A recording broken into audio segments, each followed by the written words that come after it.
테슬라 전기차 값이 엄청 떨어지긴 했네요. 이렇게 되면 피보는 기업들도 분명히 늘어나겠죠. 그래서 일단은 좀 많이 팔게 하기 위해서 자동차 값을 많이 떨어뜨렸는데 덕분에 매출액이 좀 늘어나긴 했어요. 순이익 부분이 좀 감소를 하긴 하더라도. 미국에 실제로 지금 전기차 스타트업들이 지금 현재 현금이 전년 대비해서 꽤 다 떨어지고 있습니다. 실적도 좀 악화되고 있는 모습이에요. 테슬라야 워낙 뭐 고마진으로 좀 유명하긴 하지만 여타 기업들의 흐름이 다 그렇지가 않다는 점. 네, 반갑습니다. AP투자연구소의 이호수 전문가입니다. 반갑습니다. 최근 발표되는 전기차 기업들의 실적에 따라 불안감이 보다 확대되고 있습니다. 이에 대해서는 판매량, 비중 등 다양한 내용을 따져보아야겠지만 오늘은 그 중에서도 최근 화두에 오르고 있는 테슬라의 전기차 가격 변동폭이 굉장히 큰 내용을 한번 다루어 볼까 합니다. 테슬라는 시장 점유율을 확대하기 위해 최근 공격적인 가격 인하 행보를 이어왔습니다. 1분기 실적 발표일을 하루 앞두고도 차량 가격을 내리는 등 올해 들어 6번에 걸쳐 가격 인하를 하고 이후에는 다시금 한 차례 인상을 시켰는데 이 관련된 내용을 자세히 살펴볼 필요가 있을 것 같아요. 우선적으로 살펴볼 수 있는 내용은 테슬라의 실적입니다. 테슬라의 1분기 실적을 한번 살펴보면 1분기 매출은 233억 2,900만 달러로 전년 동기보다 24.4% 증가하며 시장 추정치를 소폭 웃돌기도 하였습니다.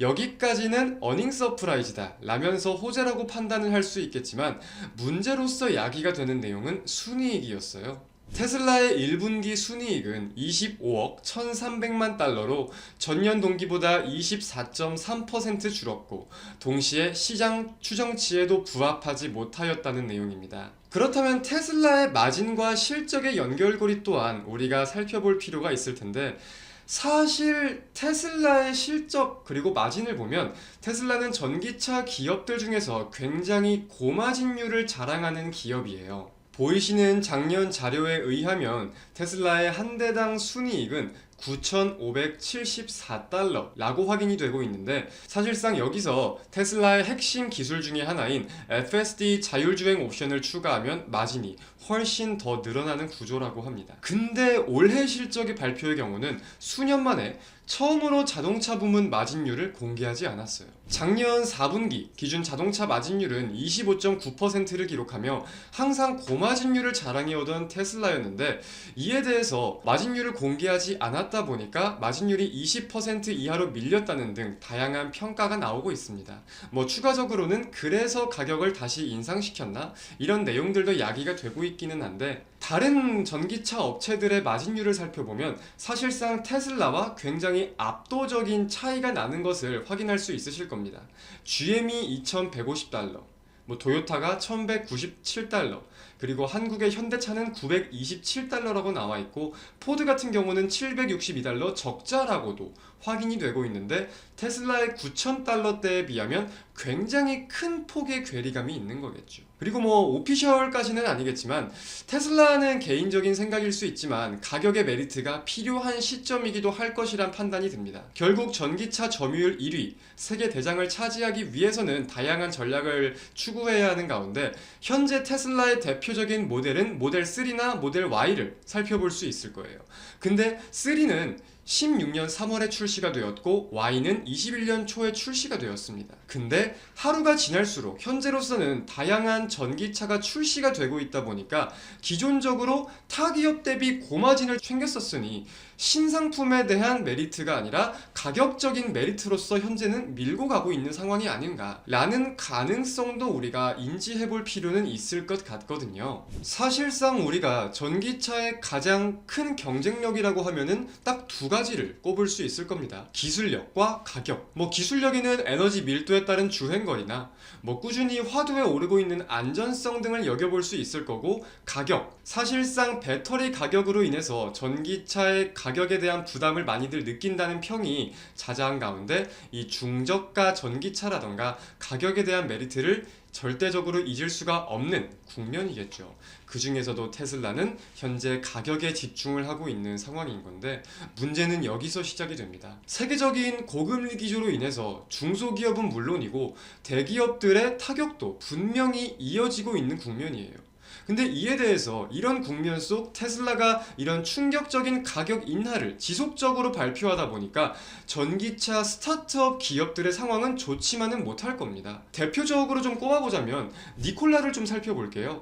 니콜라는 지난 3월 말 기준 보유 현금은 1억 2,110만 달러였습니다. 근데 작년 말에는 2억 3천만 달러였던 것을 감안한다면 거진 절반 수준으로 줄었다는 것을 우리가 인지할 필요가 있겠고, 니콜라는 이런 상황이 지속되다 보니까 원래 북미 시장에 집중하기 위해 이탈리아 트럭 제조업체인 이베코 그룹과 유럽 합작 사업을 한다고 했었는데 이 또한 중단한다고 발표했죠. 그리고 수요 부진에 이제 미국 애리조나주 쿨리지 공장이라고 있습니다. 쿨리지 공장의 생산 라인 역시 일시 중단한다고 밝히면서 주가가 굉장히 급락세를 보이는 경우도 있었습니다.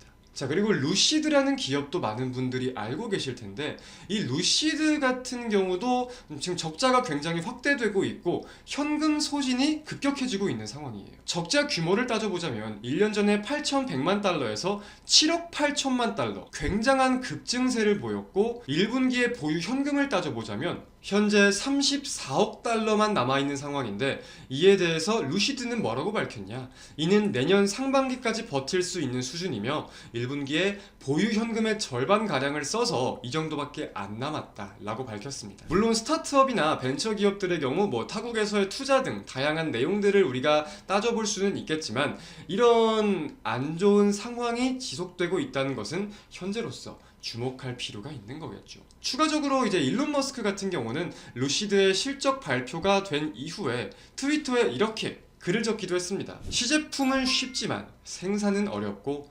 긍정적인 현금 흐름을 달성하는 것은 더욱 힘든 일이다. 이런 내용들이 이야기가 되었었는데 우리가 참 이런 상황들에 대해서 어떤 시선을 가져야 할지 다양한 방면에 대해서 많은 생각을 해볼 필요가 있는 것 같습니다. 그래서 전기차뿐만 아니라 우리가 배터리와 함께 살펴본다고 하더라도 안전성도 안정성이고 중저가 전기차를 공략하기 위해 배터리 업계들도 LFP의 비중을 높이기 위한 전략들을 추구하고 있는 상황인데, 실제 LFP의 채택 비율을 이렇게 살펴본다고 하면은 사실상 LFP의 채택 비율이 계속해서 늘어나고 있고 한국의 셀 3사도 관심을 가지고 관련 내용들을 진행 중인 상황이죠. 그렇다면 미국의 몇몇 기업들이 이런 악순환이 이어지고 있는 가운데 한국의 자동차는 괜찮겠느냐? 라고 여쭤보신다면 이렇게 우리가 한번 살펴볼 수 있을 것 같아요. 자, 최근 현대차의 일봉 차트를 가져와 봤습니다. 사실상 대표적인 자동차 종목인